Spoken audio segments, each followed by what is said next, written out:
Assalamualaikum warahmatullahi wabarakatuh. Perkenalkan, nama saya Ali Bangun Wicaksono dengan NPM 221506116. Di sini saya akan membuat video pembelajaran terkait dengan materi-materi teori bahasa dan otomata sebagai persyaratan dari ujian tengah semester dari mata kuliah teori bahasa dan otomata. Pertama-tama perlu kita ketahui dalam pengertian dari teori bahasa otomatis sendiri itu merupakan teori bahasa yang membahas mengenai bahasa formal, eh, yang salah satu kepentingannya itu untuk perancangan dari kompilator. Nah, otomatis sendiri merupakan mesin abstrak yang dapat eh,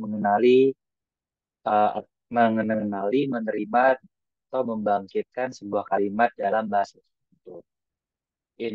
Pada mesin otomata dianggap sebagai bahasa yang harus dikenali oleh mesin. Mesin akan mengindikasikan apakah suatu bahasa dapat diterima atau tidak.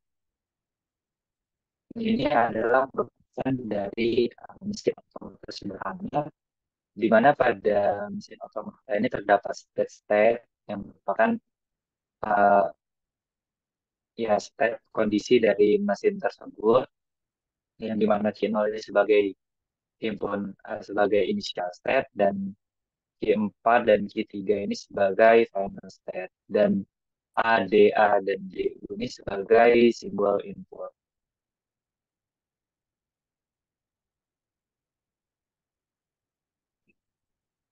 Kemudian sebelum masuk lebih jauh, kita harus lebih mengetahui terlebih dahulu apa itu simbol, string, dan bahasa dalam konteks yang kita gunakan di sini untuk teori bahasa dan otomata.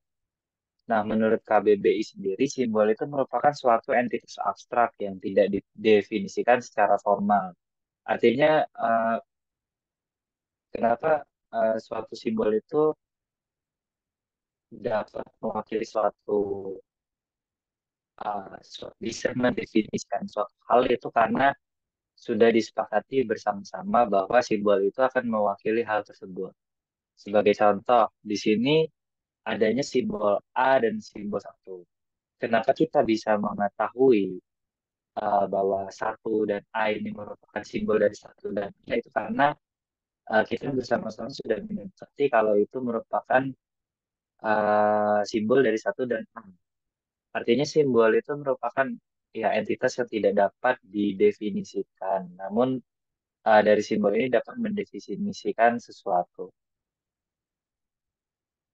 Kita bisa lihat bila hanya ada satu simbol, yaitu itu hanya dikatakan simbol. Namun jika ada sekumpulan dari simbol-simbol itu dikatakan sebagai string.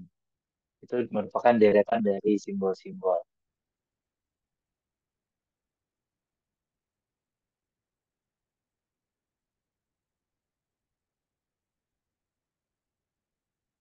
Maka yang dimaksud dengan string kosong itu hmm, string yang di dalamnya tidak terdapat simbol apapun atau dilambangkan dengan dilambangkan dengan epsilon.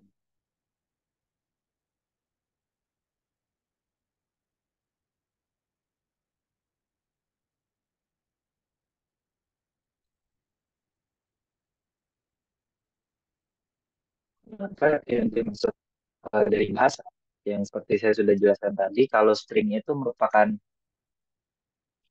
deretan atau himpunan dari simbol-simbol, sedangkan bahasa adalah himpunan dari string-string dari simbol-simbol untuk suatu alfabet. Karena tadi ada simbol kosong, ada string kosong maksudnya.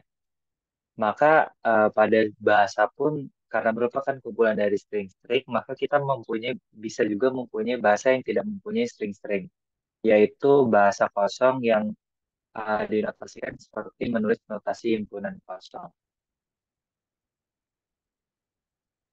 Nah, kalau aku yang dimaksud dengan bahasa sendiri bisa disebut sebagai rangkaian simbol-simbol yang memiliki makna.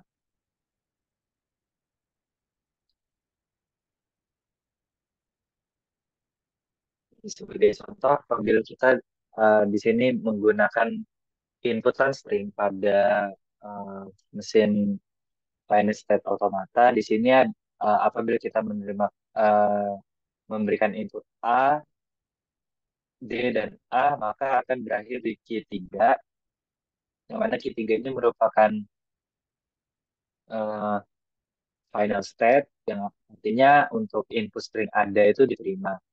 Kemudian untuk input string adu juga diterima karena berakhir di Q4. Sedangkan untuk ADD itu ditolak karena berakhir di Q4.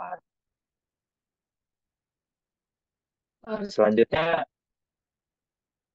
untuk dalam menggunakan bahasa apapun tentunya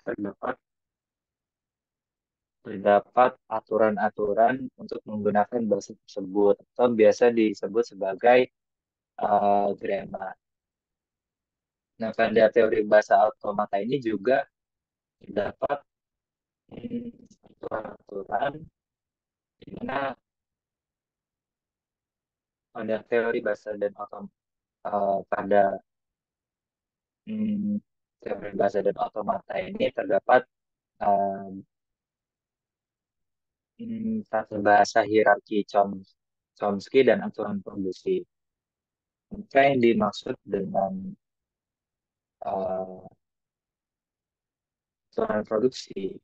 Secara simpelnya untuk berproduksi itu yaitu terdiri dari dua ruas, di mana ada ruas kiri dan ruas kanan. Di mana pada ruas kiri itu menyatakan ruas-ruas, menyatakan simbol-simbol pada aturan produksi, begitupun yang kanan. Pada yang ruas kiri itu akan menghasilkan yang kanan. Jadi di sini kita simpulkan sebagai alfa menghasilkan beta. Jadi itu aturan produksinya. Yang mana pada aturan produksi ini itu biasanya menggunakan simbol-simbol terminal ataupun non terminal. Sebagai contoh, saya menghasilkan, saya menghasilkan. Kemudian di sini ada M menghasilkan T atau M atau T plus E.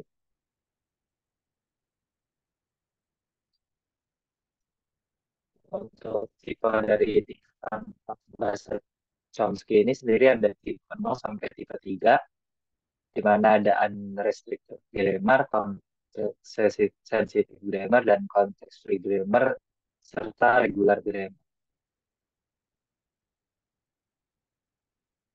Di pada unrestricted grammar itu adanya pada aturan produksi itu tidak memiliki batasan.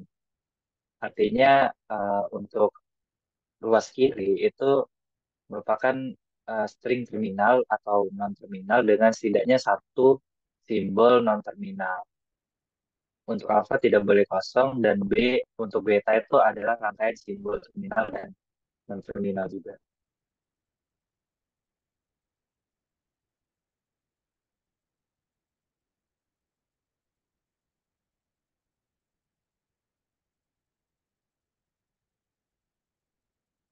Nah, untuk yang tipe yang pertama itu ada konteks free grammar, di mana aturan produksi ini sebenarnya sama dengan tipe nol, namun dibatasi dengan aturan di mana untuk ruas kiri alfa itu harus kurang dari atau sama dengan dari ruas kanan,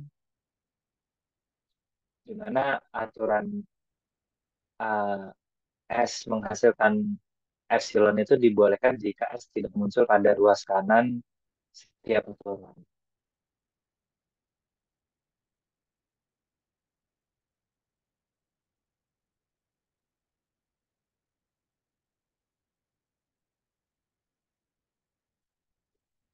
Kemudian ada konteks free grammar, di mana aturan produksi ini sama juga dengan tipe nol, namun sisi kiri hanya boleh memiliki satu variabel non-terminal, dan beta tidak memiliki batasan. Jadi untuk yang sebelah kiri itu hanya boleh simbol non-terminal. Nah, apa sih yang dimaksud dengan simbol non-terminal dan simbol terminal itu? Untuk simbol non-terminal sendiri itu merupakan simbol-simbol yang sudah simbol simbol yang non-terminal itu merupakan simbol uh, yang sudah tidak bisa diturunkan. Itu merupakan contohnya alfabet itu huruf kecil.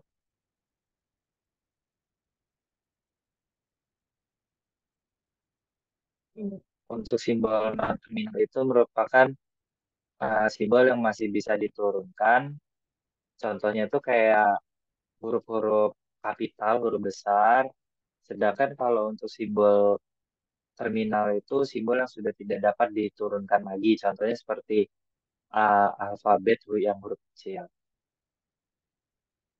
Nah, di sini pada konteks grammar untuk huruf sebelah kiri itu harus menerima artinya yang bisa diturunkan.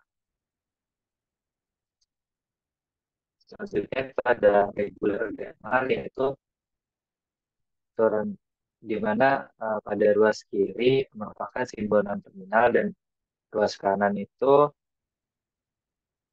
uh, merupakan simbol terminal atau simbol terminal dengan sebuah simbol variabel yang jika ada terletak pada posisi paling kanan.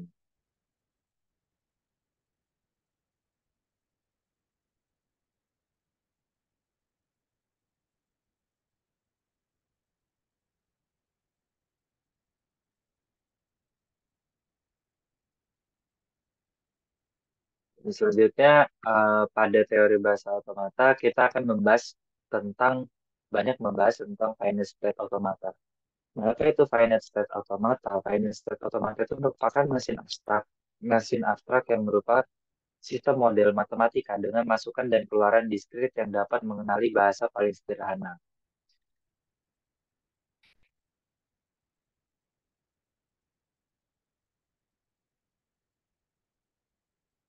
Uh, Untuk finite state automata sendiri itu terdapat beberapa simbol. Yang pertama itu ada initial state, itu ditandai dengan lingkaran, diberikan tanda panah, itu yang sebelumnya itu tidak dari state pun itu merupakan initial state. Nah, kemudian itu ada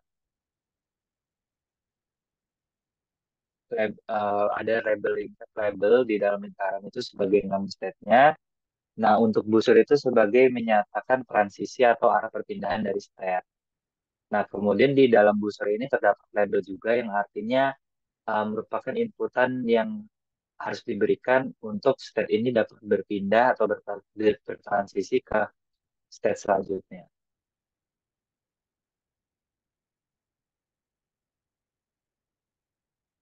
Nah, untuk phase A sendiri itu dinyatakan dalam digital di mana Q merupakan himpunan state, terus ada sigma itu himpunan simbol, inputan bisa berupa abjad, bisa berupa angka. Kemudian ada fungsi transisi, di mana fungsi transisi ini akan memberitahukan apabila pada step suatu step apabila diberikan suatu input maka akan berpindah kemana. Kemudian Q0 itu merupakan step awal initial step. Kemudian itu ada F itu sebagai himpunan final step.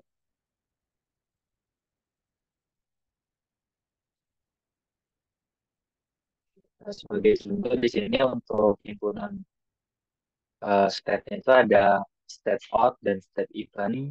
Kemudian untuk himpunan inputnya itu ada 0 dan 1. Untuk Q0 itu ada even dan final step itu ada odd. Kemudian untuk delta sebagai fungsi transisi apabila even diberikan input 0 maka akan tetap berada di step even. Apabila even diberikan step 1 maka akan berpindah ke step out.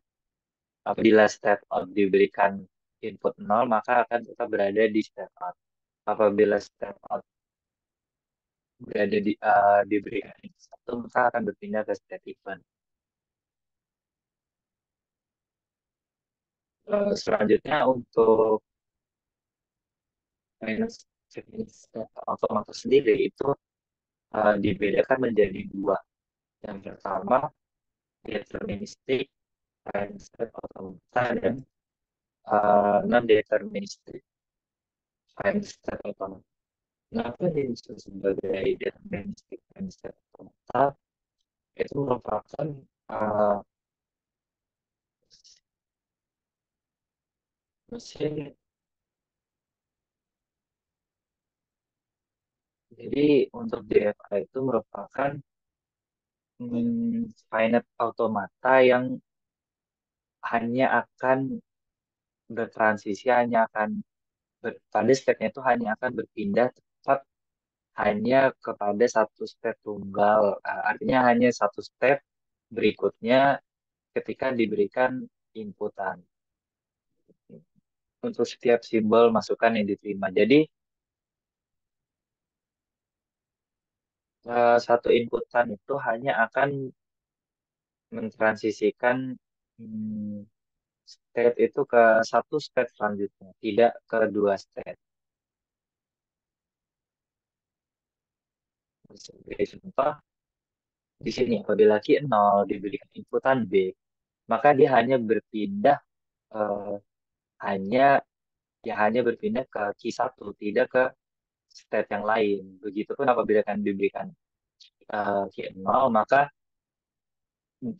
diberikan A, maka dia tetap berpindah ke hanya ke satu state Q0.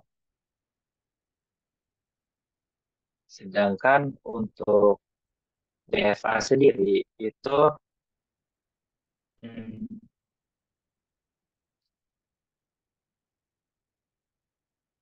merupakan mesin semester yang bisa berpindah lebih ke bisa berpindah tidak hanya ke satu step berikutnya ketika ia menerima simbol dengan menerima input dengan simbol yang sama.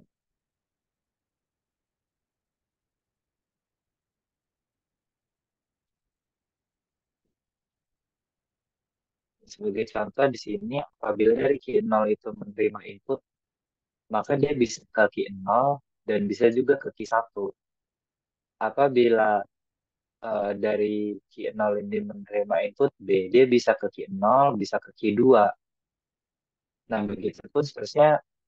Ini yang dikatakan non-deterministic finite state automata. Artinya dia tuh dapat berpindah tidak hanya ke satu state berikutnya, namun dia bisa berpindah secara bercabang.